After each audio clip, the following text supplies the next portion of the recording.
Oh hei JCB ke chia ani a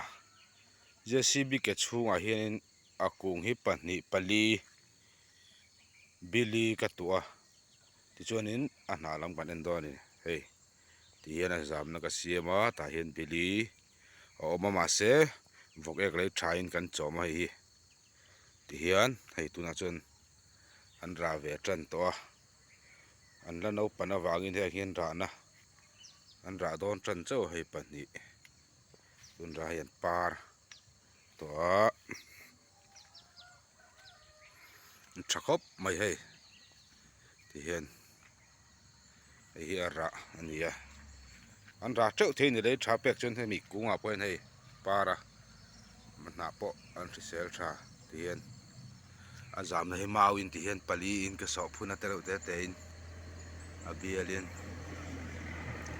chuan an ra ve fur mai dawn ani heng hi nakinah chuan an uai fur thin ani nakinah an han upa deuh hlek anga chuan hei ṭin ami ni ve thunga hei hi kung hnih ka dah a ṭin ah hian hei pawh hi a rah tawh a mahse hmahnia a ṭin a hi ka thlak awangin hei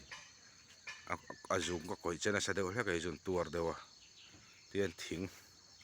hei hi thingkung ani a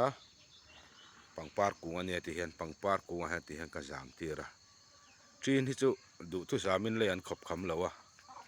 le tlem a